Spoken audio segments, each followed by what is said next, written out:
இல்ல வெளியிட சொல்லுங்க, வெளியிட சொல்லுங்க. அந்த அசிங்கத்தை நாங்க சந்திக்க தயாரா இருக்கோம். தைரியமான ஆளா இருந்தா சீமான சொல்றேன், சொடக்கு போட்டு சொல்றேன், சீமான் வெளியிடுங்க, நாங்க வெளியிடுறோம். நாம் தமிழர் வெல்லாதுங்க, அது கிடையாது. நாம் தமிழர் வெல்றதுக்கான வாய்ப்பே அவர்கிட்ட அங்க இல்ல. 2026ல 8% வாக்கு வாங்கி ஒரு அரசியல் அங்கீகாரத்தை பெற்றிருக்காருல, மாநில கட்சி என்ற அந்தஸ்தை, அதை இழப்பார். நீங்க தூரத்திலிருந்து பேசுறதுல பாக்குறதுனால நீங்க அப்படி சொல்றீங்க. தூரத்திலிருந்து நாம் தமிழரையும் சீமானையும் நீங்கள் பார்க்குறீங்க, அதனால் இந்த கருத்து சொல்கிறீங்க. நான் பக்கத்தில் இருந்து பார்க்குறேன். இந்நேரம் 20-25 விழுக்காடை தாண்டி வந்திருக்க வேண்டிய கட்சின்னு நான் சொல்கிறேன். இந்த 8 விழுக்காடுங்கிறதே ரொம்ப கீழான தோல்வின்னு நான் சொல்கிறேன். 8 விழுக்காடுங்கிறது நீங்கள் வெற்றியாக பார்க்குறீங்க, என்னுடைய பார்வையில் நான் தோல்வின்னு சொல்கிறேன். அப்படி வளர்ந்திருக்க வேண்டிய கட்சி இன்றைக்கு நாம் தமிழர் கட்சியில் இருக்கிற நிர்வாகிகள், இருக்கிற உறவுகளில் 3 மடங்கு 4 மடங்கு வெளியில் போயிட்டாங்க. அதுக்கு யார் பொறுப்பு? யாராவது கூப்பிட்டு வச்சு நீங்கள் பேச இது வரைக்கும் நீங்கள் எவ்வளோ பேர் நீங்கள் பத்திரிகை ஊடகங்களை சந்திச்சிருக்காங்க, நீங்கள் பார்த்தீங்கன்னா தெரியும். முழுக்க நீங்கள் எல்லாருமே பார்க்குறாங்க, இது தனி ஆளாக ஒத்தையாளாக கத்தி 8% வாங்கிட்டாரு, அங்கீகாரம் பெற்றாரு. இது தோல்வி. ஒற்றையாளாக அவர் கத்தலை. அதுக்கு பின்னாடி 1 லட்சம் பல லட்சம் தம்பிகளுடைய உழைப்பு இருக்குது, பொருளாதாரம் இருக்குது, சொந்த வாழ்க்கை இருக்குது. பொண்டாட்டியை பறி கொடுத்தவர் இருக்கான், புள்ள ஊட்டியில் பறி கொடுத்தவர் இருக்கான். கட்சி சொல்லிட்டு காசை தூக்கிட்டு போராட்டத்துக்கு போகும்போது பொண்டாட்டிக்கு தற்கொலை பண்ணி செத்த எத்தனை தம்பிமார்கள் இங்கே இருக்காங்க தெரியுமா? ஒற்றையாள கிடையாது. இத்தனை லட்சம் பேர் உழைப்பில் உருவான அந்த கட்சி. ஆனால் அந்த உழைப்பை, அந்த பொருளாதாரத்தை, அவங்க செலவழிச்ச பொருளாதாரத்தை உருப்படியாக ஆக்கி நேரம் அவர் அதிகாரத்தை நோக்கி வந்திருந்தாருன்னா நாங்கள் காலடியில் கடந்திருப்போம் அவர்கிட்ட. ஆனால் அவருடைய தன்னுடைய சொந்த வாழ்க்கையை, தன்னுடைய பொருளாதாரத்தை, அதன் மூலம் அவருடைய பொருளாதாரத்தை தன்னுடைய சொந்த வாழ்க்கைக்கு பயன்படுத்திக்கிட்டாரு ஒழிய, இன்றைக்கும் கூட தேர்தல் காலகட்டத்தில் அவர் வாங்குகிற பணங்களை அந்த சம்மந்தப்பட்ட வேட்பாளர்களுக்கு கொடுத்து அவர் ஊக்குவிச்சிருந்தாருன்னா கூட நாங்கள் அமைதியாக இருப்போம். ஆனால் தனிப்பட்ட முறையில் அவருடைய சொந்த வாழ்க்கையை மேம்படுத்திக் கொள்வதற்கு மட்டுமே இந்த கட்சியை பயன்படுத்துகிறாரு. தான் அப்படிங்கிற அகங்காரம், தான் மட்டும்தான் இந்த அறிவாளி, தான் மட்டும்தான் என்னை தாட்டிலும் ஒருத்தன் இந்த மண்ணில் கிடையாது பேசுறதுக்கு அப்படிங்கிற ஒரு திமிரு அவருக்கு எப்பவுமே இருக்கு. இது ஒரு வெல்ல போற அரசியல் கட்சி தலைவனுக்கான தகுதியே கிடையாது. அப்படி இருந்தா வெல்ல முடியாது.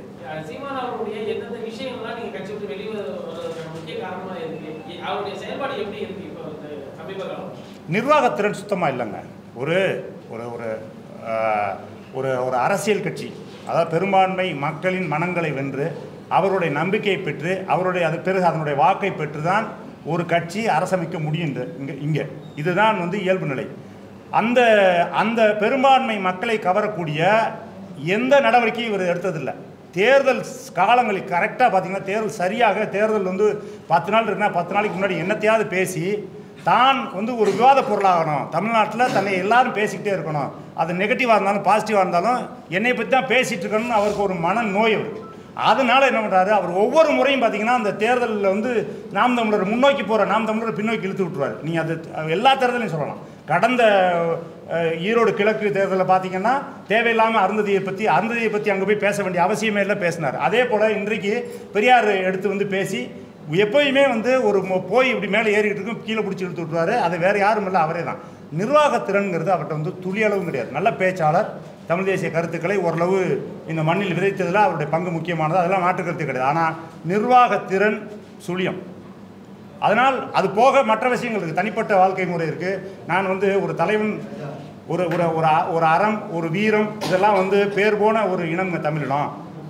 எனக்கு தலைவனாக வர்றவன் எப்படி இருக்கணும்னு நான் யோசிச்சு பார்ப்பேன். நீங்கள் மேலை நாடுகளில், அமெரிக்கா போன்ற நாடுகளில் அவன் எப்படி வேணாலும் வாழ்வான். அவன் ஒரு கட்டுப்பாடற்று வாழ்வான், ஒரு ஒழுக்கத்தின் கீழ் இருக்க மாட்டான். ஆனால் தன்னை ஆள வேண்டிய தலைவன் மிக ஒழுக்கமான, மிக நேர்மையான, நிர்வாகத்திறன் கண்ட ஒருத்தவனாக இருப்பான்.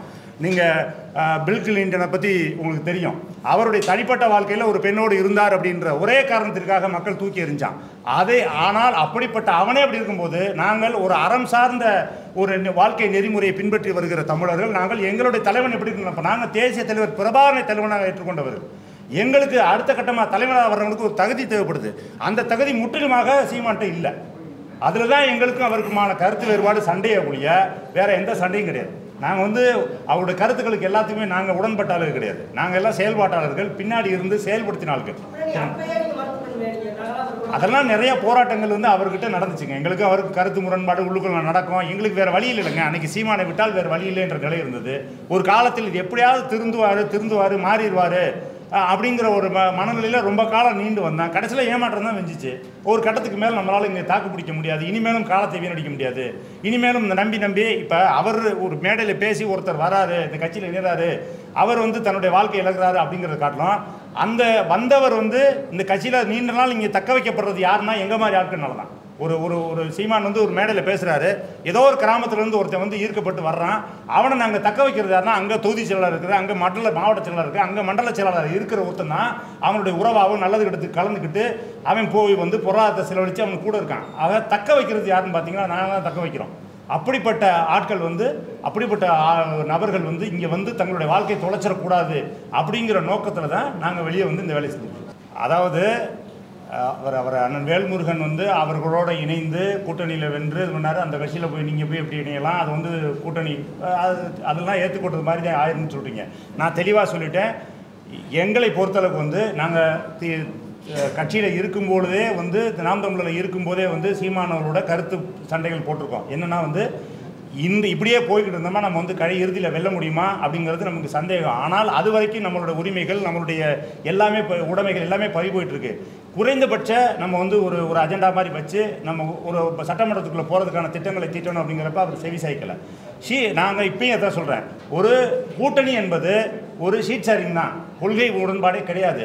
என்னையை பொறுத்தளவுக்கு வந்து நீங்கள் இது தவறுன்னு சொன்னீங்கன்னா நேரடியாக கூட்டணி வைக்கிறத காட்டிலும் மறைமுகமாக கூட்டணி வச்சுட்டு காசு வாங்கிக்கிட்டு கேவலமாக ஒரு வாழ்க்கையை வாழ்றதை காட்டிலும் இந்த மாதிரி வெளிப்படையாக ஒரு கூட்டணி வச்சுட்டு வாழ்றது சிறப்புன்னு நான் நினைக்கிறேன்.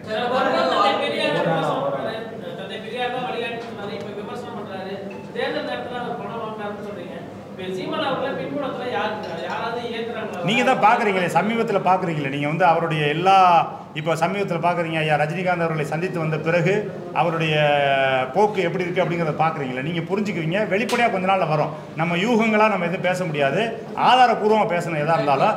ஆனால் அவருடைய செயல்பாடுகளை வச்சு சொல்லுங்கள். நீங்கள் ஒரு எச் ராஜா என்ற ஒரு பிஜேபி ஒரு ஆர்எஸ்எஸ் ஒருத்தரை பேரறிஞர்னு சொல்ல வேண்டிய அவசியம் ஏன் வந்தது என்ற கேள்வியை உங்களுக்கு வைக்கிறேன். என்ன, அதை மட்டும் சிந்திச்சு பாருங்க. எதுக்கு அவசியம் இருக்குது, பேரறிஞர் சொல்ல வேண்டிய அவசியம் என்ன இருக்குது? இன்றைக்கு பாண்டே அவர்களை 20 மடங்கு உங்க வந்து அறிவாளி அப்படின்னு சொல்ல வேண்டிய அவசியம் உங்களுக்கு எங்கே வந்தது அப்படிங்கிற இந்த கேள்வியை மட்டும் நான் விடுறேன். நீங்கள் அதில் பதிலில் நீங்கள் வந்து கண்டுபிடிச்சிக்கணும்.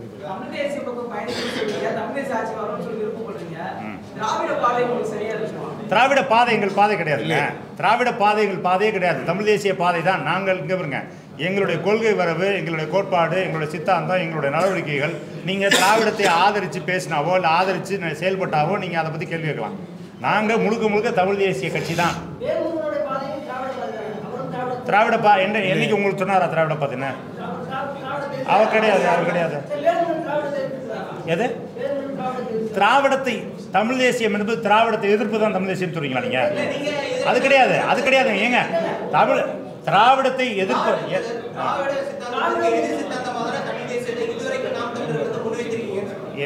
நீங்க நாம் தமிழர் முன் வச்ச திராவிடத்தை மட்டும் தமிழ் தேசியத்தை மட்டும் பாக்குறீங்க. ஏங்க தமிழ் தேசியம்ங்கிறது நாம் தமிழர் வந்து கிடையாது வந்துச்சா? தமிழ் தேசியம்ங்கிறது காலங்காலமாக தொட்டு பல அறிஞர் பெருமக்கள் வந்து கொண்டு வந்ததுங்க.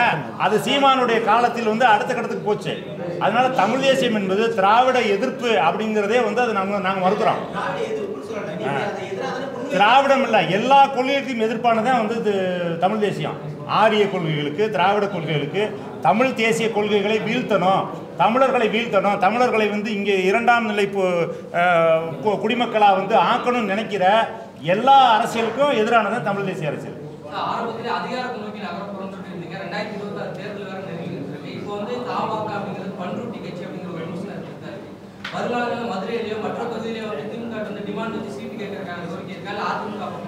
பண்ருட்டி கட்சியை தமிழ்நாட்டு கட்சி ஆக்கிறதுக்காக தான் வந்திருக்கோம்.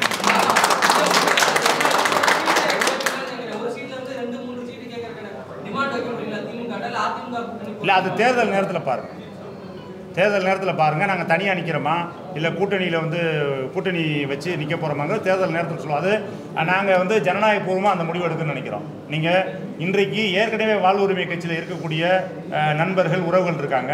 அதே போல் இன்றைக்கு இணைய போகிற உறவுகள் ஏற்கனவே வந்து அங்கங்கே இணைஞ்சிருக்க எல்லா உறவுகளும் சேர்ந்து நாங்கள் ஒரு உயர்மட்ட குழு கூடி இல்லை, பொறுப்பை நோக்கி எங்களுக்கு பயணம் கிடையாது. ஒட்டுமொத்த பொறுப்பே எங்களுக்கு வந்து ஒரு அதிகாரத்தை பெறணுங்கிறது தான், இந்த தமிழர் உரிமைக்கான அதிகாரத்தை பெறணுங்கிறதுக்காக அதுக்காக செயல்பட்டு இருக்கோம். இதில் எந்த பொறுப்பு தான் நாங்கள் செயல்படுவோம்.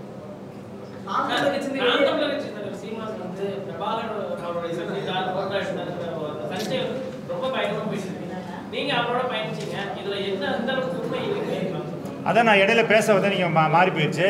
எப்பயுமே ஒரு விஷயத்தை வந்து ஒரு நயம்பட ஒரு சுவைப்பட பேசுவார், 1க்கு 10 பேசுவார். அப்படியே அவர் போனது சந்திச்சதெல்லாம் உண்மைதான். ஆனால் அவர் பேசினது கொஞ்சம் பல மடங்கு வந்து கூடுதலாக பேசிட்டாரு. அதுதான் இது. மற்றபடி அங்கே அவர் சொன்ன கதைகள் சிலவற்றை வந்து நாங்களும் சுவாரஸ்யமாக இருக்குங்கிறதால நம்பியிருக்கோம். பழைய இது அதை வந்து முழுமையாக நம்பியிருக்கோம். ஆனால் இன்றைக்கு சில விஷயங்கள் வந்து போராளிகள் அங்கே களத்தில் என்னவெல்லாம் வந்து சொல்லும் போது தான் தெரியுது அவர் கொஞ்சம் கூட சொல்கிறாரு அப்படின்னு தெரியுது.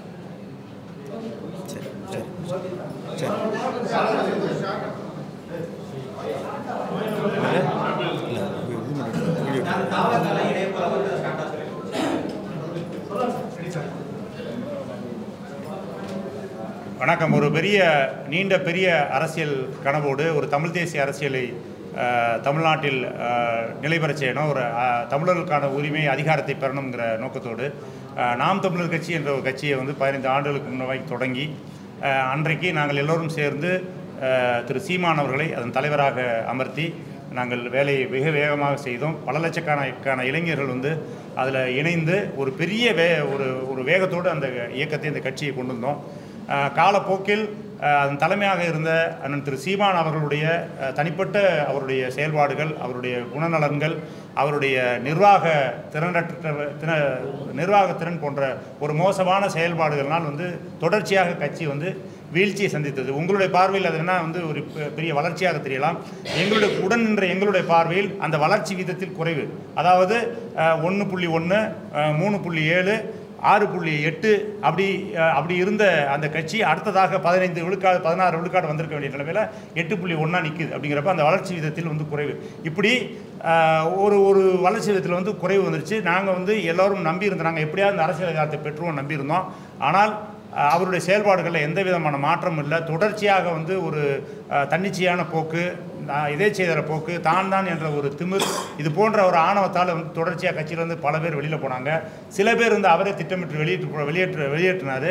நாங்கள் எல்லாம் சேர்ந்து கூடி தமிழர் ஒருங்கிணைப்பு இயக்கம், இதே அரசியலை நம்ம செய்யணும், நம்மளுக்கு தமிழ் தேசிய தலைவர் தான், தமிழ் தேசிய தலைவர் பிரபாகரன் தான் எங்களுடைய தலைவர், தமிழ் தேசிய கொள்கை தான் எங்களுடைய கொள்கைங்கிற அந்த முடிவோடு இருக்கிற நாங்கள் எல்லாம் ஒன்று சேர்ந்து தமிழர் ஒருங்கிணைப்பு இயக்கம் என்ற ஒன்றை தொடங்கணும்னு திட்டமிட்டு இதே மன்றத்தில் தொடங்கி அதன் அடிப்படையில் சென்ற நவம்பர் 27 மாவீரர் நாள் அன்று திருச்சியில் ஒரு பெரிய மாவீரர் நாள் கூட்டத்தை நடத்தி ஈழ விடுதலைக்காக உயிர் நீத்த போராளிகளுக்கு ஒரு பெரிய மாவீரர் நாள் நிகழ்வை நடத்தி வீர வணக்கத்தை செலுத்தினோம்.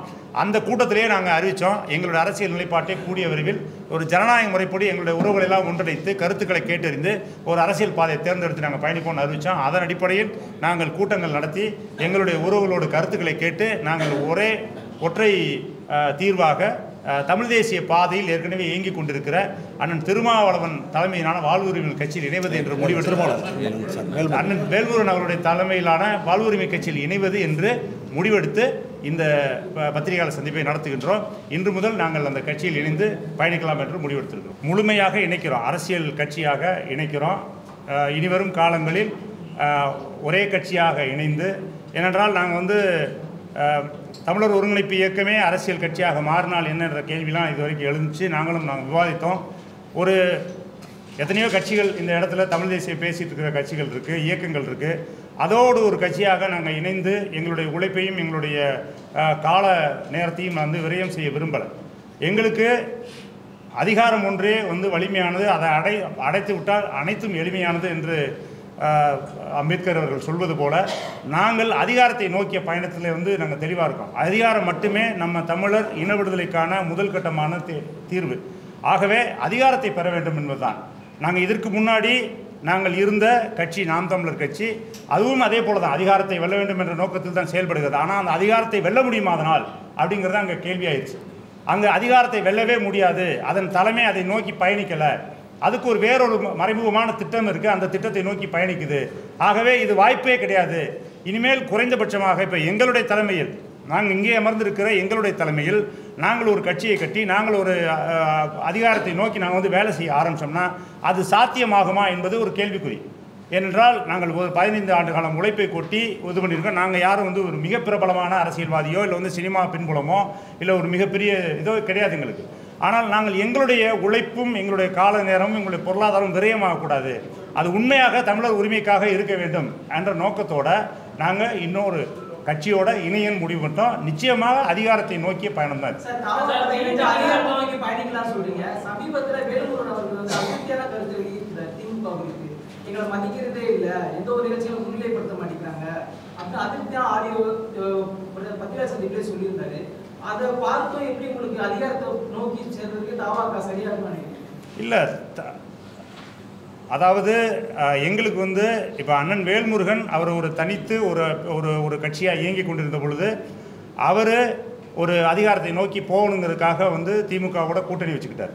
இப்போ நாங்கள் இன்றைக்கு அவர் பலம் சேர்க்கறதுக்காக தான் வந்திருக்கோம். இனிமேல் நாங்கள் எப்படி நாங்கள் எல்லாரும் சேர்ந்து என்ன முடிவெடுக்க போகிறோங்கிறத நீங்கள் பொறுத்து இருந்தால் பார்க்கணும். இது கூட்டணிங்கிறது ஒரு நிரந்தரமானது கிடையாது. கூட்டணிங்கிறது ஒரு எங்களை பொறுத்தளவுக்கு தமிழர் ஒருங்கிணைப்பு இயக்கத்தை பொறுத்தளவுக்கு வந்து நாங்கள் கூட்டணி எப்படி பார்க்குறோன்னா அது ஒரு வாக்கு உடன்பாடு, அவ்வளோதான். எனக்கு கிடைக்க வேண்டிய வாக்குகள் உனக்கு கிடைக்குது, உனக்கு கிடைக்க வேண்டிய வாக்குகள் எனக்கு கிடைக்குது, அவ்வளோதான். அதற்கான ஒரு இடப்பங்கீடு சீட் ஷேரிங் தானே ஒழிய அதில் வந்து கொள்கை உடன்பாடோ கோட்பாடு உடன்பாடோ கிடையாது. திமுக திராவிட கோட்பாடோடு நிற்கிது, அவ்வளோதான். எந்த இடத்துலையும் அண்ணன் வேல்முருகன் அவர்கள் வந்து அந்த இடத்துல அதில் வந்து சமரசப்பட்டு உடன்பாடு வைத்துக் கொள்ளலை, கொள்கை ரீதியான உடன்பாடு இல்லை. இன்றைக்கும் தமிழ்நாட்டில் ஒரு எதிர்க்கட்சி செய்ய முடியாத வேலையை தமிழர் உரிமைக்காக சட்டமன்றத்திலிருந்து ஒற்றையாளாக குரல் கொடுத்துட்டு இருப்ப அண்ணன் வேல்முருகன் தான். அதில் நாங்கள் வந்து தெளிவாக அதனால் நாங்கள் இப்போ இணைகிறோம். நாங்கள் இணைந்த பிறகு நாங்கள் அடுத்த கட்டத்துக்கு எங்களுக்கு தனித்து நிற்க போகிறோமா இல்லை கூட்டணி வச்சு நாங்கள் வந்து தேர்தலை சந்திக்க போகிறோமாங்கிறது எங்களோட உயர்மட்ட குழு முடிவெடுக்கும். அதெல்லாம் நாங்கள் அண்ணன் வேல்முருகனை விட்டு தெளிவாக பேசியிருக்கோம். அந்த உயர்மட்ட குழு தேர்வு முடிவெடுத்து அதன் பிறகு வந்து கூட்டணிக்கு போகிறதா இல்லை எந்த கட்சியோடு கூட்டணிக்கு வர்றது அப்படிங்கிறதுல தெளிவாகும்.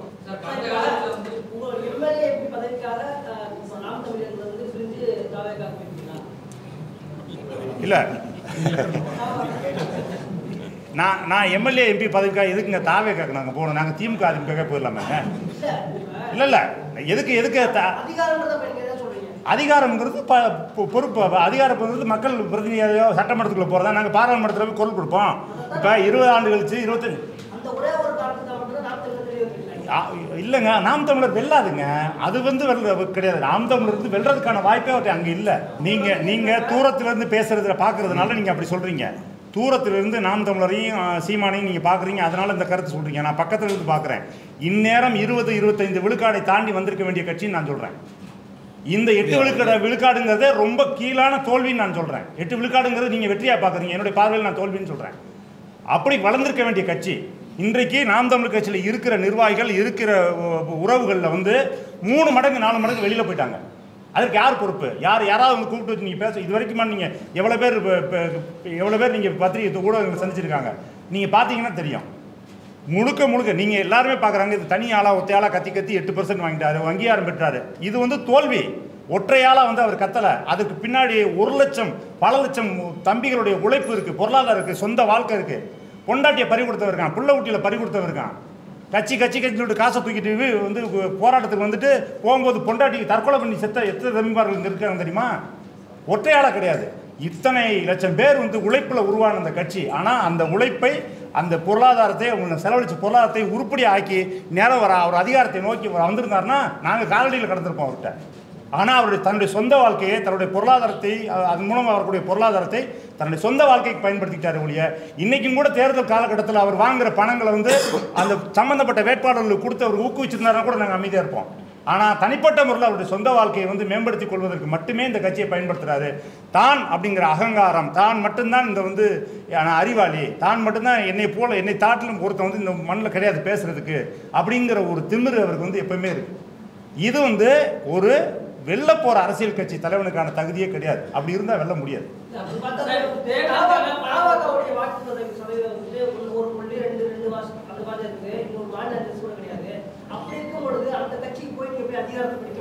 இதே 15 வருஷத்துக்கு முன்னாடி நாங்கள் ஒன்றுமே இல்லாத கட்சி தாங்க நாம் தமிழர். 0லேருந்து தான் ஆரம்பித்தோம். அதுக்கு யார்? நாங்கள் இங்கே இருக்கிற எல்லாரும் தானே உழைச்சோம். ஏன் அப்படி நாங்கள் உழைச்சி வர முடியாது? இருந்துட்டு போகுது. நாங்கள் உழைக்கிறோம். இல்லை அதுக்கு நாங்கள் வந்து கூட்டணி வச்சுக்கிறோம். எங்களுக்கு ஏங்க 25 வருஷம் 30 வருஷம் கழிச்சு தான் அதிகாரத்தை பெற்று தான் நாங்கள் வந்து இந்த மண்ணில் எல்லாத்தையும் சரி செய்யணும்னா அது வரைக்கும் பறி போயிட்டு இருக்கிறது எப்படிங்க நிப்பாட்டுறது? கடந்த காலங்களில் வந்து திமுக கடுமையாக விமர்சனம் பண்ணிட்டு இருந்தீங்க. திமுக இப்பயும் விமர்சனம் பண்றோம். ஏன் அண்ணன் அண்ணன்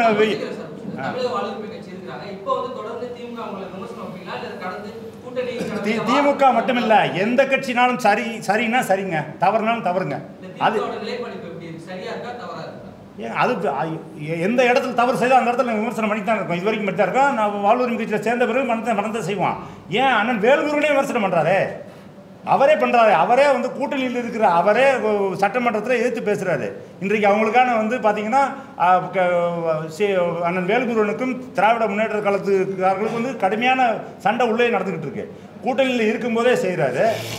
தேர்தலில் அவங்களுடைய இதுலேயே வாக்கு அவங்களுடைய சின்னத்திலே நின்று ஜெயிச்சு அதிலே போய் போராடி உள்ளே போய் போராடி இருக்க பொழுது நாங்கள் எதுக்கு பண்ணக்கூடாது? திமுக இருக்கட்டும், அதிமுக இருக்கட்டும். திமுக ஈழத்துரோகின்னு சொன்ன நாம் தமிழர் கட்சியை சேர்ந்தவர்கள் இப்ப அந்த கூட்டணியில் எப்படி இருக்க போறாங்க? திமுக ஈழத்துரோகி தான், எந்த காலத்திலையும் மாற்று கருத்து இல்லை. அதில் உங்களுக்கு என்ன பிரச்சனை? நாங்கள் இங்க இருங்க,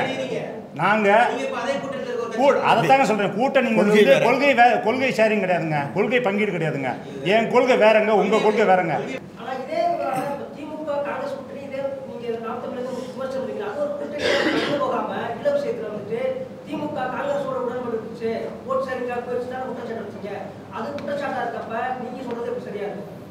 அதைத்தாங்க நாங்கள் சொல்கிறேன். நீங்கள் இப்போ எங்களுடைய நிலைப்பாடு இல்லை இல்லை நாங்கள் இப்போ நாங்கள் இன்றைக்கி தான் பத்திரிகையாளர் மன்றத்தில் இதுக்கான விடைகள்லாம் கொடுத்துட்ருக்கோம். நீங்கள் சீமான் அவர்களோட நிற்கும் பொழுது சீமானுடைய கருத்தை தான் இது வரைக்கும் கேட்டிருப்பீங்க. அது அவருடைய கருத்து. எங்களை கேட்டுட்டு அவர் இந்த கருத்துக்கள்லாம் பேசலை. ஆனால் உள்ளே இருந்தாலும் எங்களுடைய கருத்துங்கிறது குறை.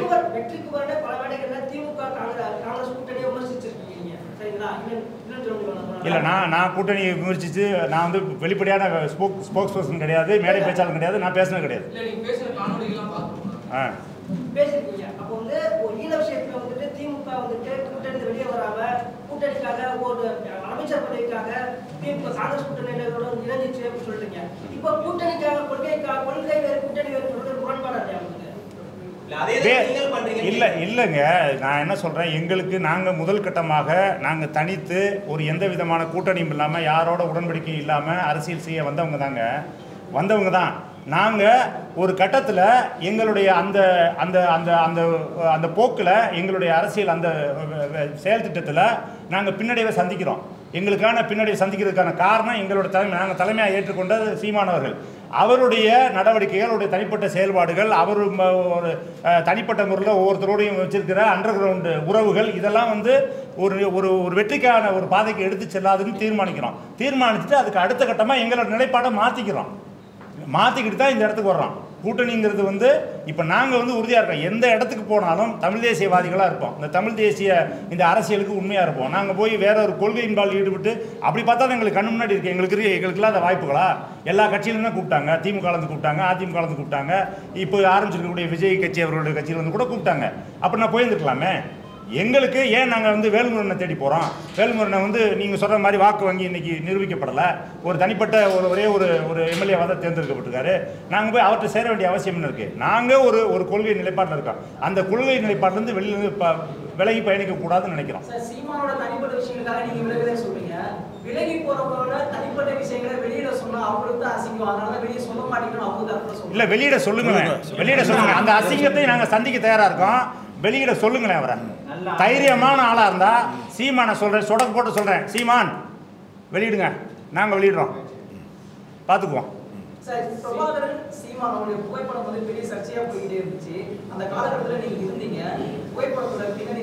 இல்லை, நான் எனக்கு தெரிஞ்சு அது உண்மை, நான் நம்புகிறேன், அவ்வளோதான். மற்றபடி அது நான் நம்புகிறேன். அது தெரியாதுல்லங்க, அவர் எடுத்தாரா, அது டிசைன் பண்ணி எங்களுக்கு காட்டினப்ப அது நான் அந்த இப்போ சொல்கிறாங்க இல்லையா கதைகள், அந்த கதைகள் எங்களுக்கு அப்போ எங்களுக்கு தெரியாது. நாங்கள் அப்போ உண்மைன்னு நம்பினோம். இப்போயும் நான் நம்புகிறேன். ஏன்னா அவர் சந்தித்ததெல்லாம் பிரச்சனை இல்லைங்க, சந்திச்சிருக்காரு, பேசியிருக்காரு. எப்பயுமே அண்ணன் சீமான் ஒரு கருத்தை ஒரு ஒரு விஷயத்தை சுவைபட பேசுவார். ஒன்றுனா 10 சொல்லுவார். ஒரு சினிமாவுக்கு கதை சொல்லி அவர் பழக்கப்பட்டவர். பிற இயக்குநர்கள், சாதாரண இயக்குநர்கள் நல்ல கதை வச்சுருப்பாங்க. அந்த கதைகளை போய் தயாரிப்பாளர்கிட்ட சொல்லி, நடிகர்கிட்ட சொல்லி வாய்ப்பு வாங்குறதுக்கு சீமானை தான் கூட்டு போய் என் கதையை நீ சொல்லுன்னு சொல்லுவாங்களாம்.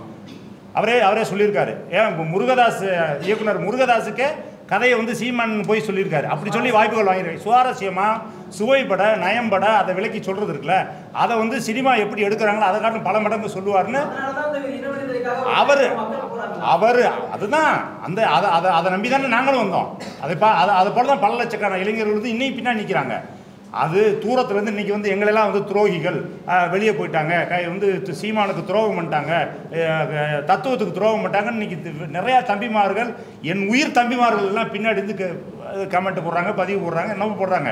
ஆனால் அவங்களுக்கு தெரியாது சீமான் எப்படிப்பட்ட ஆள் என்பது தெரியாது. போக போக அவங்களுக்கு தெரியும். இன்றைய கூட்டம் இன்றைக்கி இங்கே இருக்கிற கூட்டத்தில், இன்றைக்கி தமிழ்நாடு முழுக்க இருக்கிற அதிருப்தியாளர் கூட்டத்தில் இப்போ நாம் தமிழில் இருப்பதை காட்டிலும் பல மடங்கு வந்து சேருவாங்க. ஏன்னா அந்த அந்த அந்த வாய்ப்பை அவரே உருவாக்கி கொடுப்பார், சீமானே உருவாக்கி கொடுப்பார். இப்போ கொஞ்ச நாளாவே பெரியார் குறித்தான ஒரு பிரச்சனையும் போயிட்டு இருக்கு.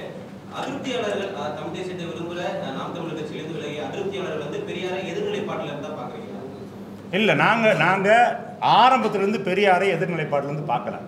பெரியாரிடம் ஏற்றுக்கொள்ள வேண்டிய கொள்கைகளும் இருக்குது, நிராகரிக்க வேண்டிய கொள்கைகளும் இருக்குது. அது எல்லா தலைவர்கிட்டையும் இருக்குங்க, பெரியார்கிட்ட மட்டும் இல்லைங்க. பெரியாரிடம் நாங்கள் கட்சி தொடங்கும் போது என்ன நிலைப்பாட்டில் இருந்தோமோ அதே நிலைப்பாட்டில் தான் இன்றைக்கி இருக்கோம். பெரியாரை எங்கள் வழிகாட்டியாக ஏற்றுக்கொள்கிறோம். அதே நேரத்துக்கு இந்த எங்களுடைய இனத்திற்கு எதிரான அவர் சொல்லியிருந்த கருத்துக்கள் நாங்கள் விட்டு தள்ளிட்டு போயிட்டே இருக்கோம். அவ்வளோதான் எங்களோட நிலைப்பாடு தான். இன்றைக்கு பெரியார் எங்களுடைய சாமி, ராமசாமி என்னுடைய சாமி என்று பேசிய அண்ணன் சீமானவர்கள் ஒரு காலத்துக்கு பிறகு மாற்றினார், வழிகாட்டின்னு மாற்றினார். இன்றைக்கி ஒட்டுமொத்தமாக பெரியார் வந்து மண்ணு கிடையாது, பெரியாரே மண்ணுன்னு பேசுகிறார். அந்த அளவுக்கு நாங்கள் முட்டாள்தனமாக இல்லை, இது வந்து ரொம்ப தவறான அணுகுமுறை. ஒரு ஒரு ஒரு ஒரு இந்த சமூகத்திற்காக நின்ற ஒருத்தர், அவருடைய கருத்தில் முரண் இருக்கலாம், முரண் இல்லாமல் இருக்கலாம், நின்ற ஒருத்தரை இழிவுபடுத்துவது. செத்துப்போய் நேற்று சாயந்தரம் அவர் கூட்டம் போட்டு பேசினார் பெரியார். நேற்று சாயந்தரம் சைதாப்பேட்டையில் கூட்டம் போட்டு பேசினார். இன்னைக்கு காலையில் நீங்கள் வந்து இவ்வளோ பெரிய ஒரு எதிர்ப்பு மனம் இது எடுக்கிறதுக்கு ஏதோ ஒரு காலத்தில் பேசிட்டு போயிட்டார். அந்த காலச்சூழலுக்கு அந்த அரசியல் அவருக்கு தேவைப்பட்டிருக்கு, பேசினார். இன்றைய காலகட்டத்தில் எது தேவையை எடுத்துகிட்டு போகணும். எவ்வளவோ அரசியல் தலைவர்கள் இருக்காங்க, எவ்வளவோ காந்தியடிகள் இருக்காங்க, நேதாஜி சுபாஷ் சந்திர போஸ் இருக்காரு. எல்லாத்தையும் நம்ம அப்படியே உள்வாங்கிக்கிறோம். யார கலைஞர் அவர்களே இருக்கட்டும், ராஜீவ்காந்தி அவர்களே இருக்கட்டும், ஜெயலலிதா அவர்கள் இறந்த பின்பு ஈழத்தின் அடிப்படையில் ஆமாங்க, ஆமாம் அதை தான் சொல்கிறேன். நாங்கள்லாம் விமர்சனம் பண்ணவே இல்லைங்க. நாங்கள் வந்து அவங்களுக்கு பின்னாடி நீங்கள் பின்புலமாக இருந்ததுனால எங்களை சேர்த்து சொல்கிறீங்க நீங்கள். கடந்த காலத்தில் 2 மாத காலம் வந்து வேல்முருகன் அவர் வந்து நான் என்னுடைய தலைமையிலையோ இல்லை வந்து திருமாவளவன் அவர் தலைமையிலோ சீமானவர் தலைமையிலோ ஒரு வேலையை நான் செய்யணும்னு சொல்லி பல நேர்காணல்கள் வந்து சொல்லிக்கிட்டு இருக்காரு. ஒருவேளை எதிர்காலத்தில் அப்படி ஒரு கூட்டணி, அதாவது ராமதாஸ் அவர்கள், திருமாவளவன் அவர்கள், சீமான் அவர்கள், வேல்முருகன் இணைந்து ஒரு கூட்டணி அமைச்சா உங்களுடைய பயணம் எப்படி? சீமான் திருந்திட்டா நல்லதாங்க நாங்கள் நினைக்கிறோம். இப்போ இவ்வளவு அதை தாங்க அப்படி வாய்ப்பு இல்லைங்கிறது தான் சொல்ல வர்றேன்.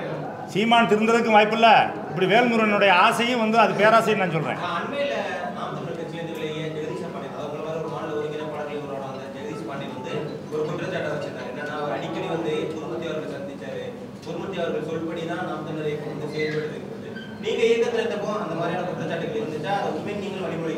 நான் அவருடைய கூற்றை வழிமுறையிடுறேன். நானும் வந்து மதுரையில் இருக்கிறேன். திரு ஜெகதீச பாண்டியன், தம்பி புகழேந்தி உள்ளிட்டவர் வந்து சென்னையில் கூடவே இருந்தவங்க, எல்லா சந்திப்புகளுக்கும் உடன் இருந்தவங்க. அதனால் நான் அதை சொல்கிறத காட்டில் அவங்க சொன்னால் தான் நல்லாயிருக்கும். கூடிய விரைவில் திரு ஜெகதீச பாண்டியன் வந்து உங்களை சந்திப்பார், ஊடகங்களை சந்திப்பார். சந்திக்கும் போது கேளுங்க, அதை உறுதிப்படுத்துவார்.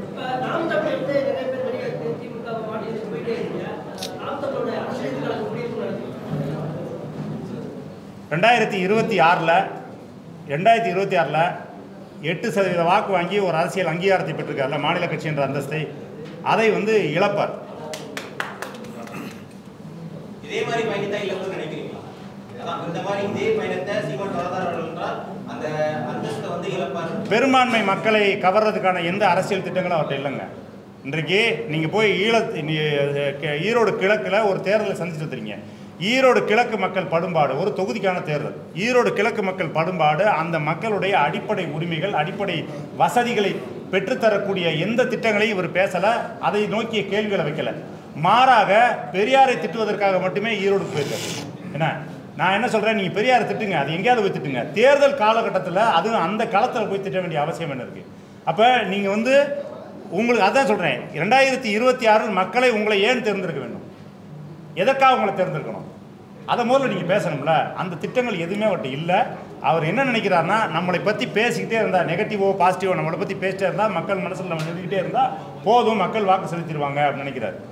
ரெண்டாவது வந்து அவருக்கு வந்து இதை காட்டிலும் வேற ஒரு பெனிஃபிட் அவருக்கு வந்துக்கிட்டே இருக்குது. ஒரு பெனிஃபிட் அடைகிறாரு. அதனால் வந்து தேர்தல் வெற்றிங்கிறதுலாம் அவருக்கு ஒரு பெரிய இலக்கு கிடையாது. அதுதான் நான் சொன்னேனே, அதுதான் நான் இப்போ முன்னாடி சொல்லும்போது சொன்னேன்.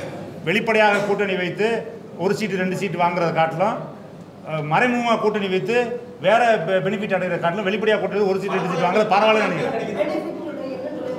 மானிட்டர் எல்லா வகையிலும் பெனிஃபிட், எல்லா வகையிலும் பணமும் உள்ளடக்கம் அதில்.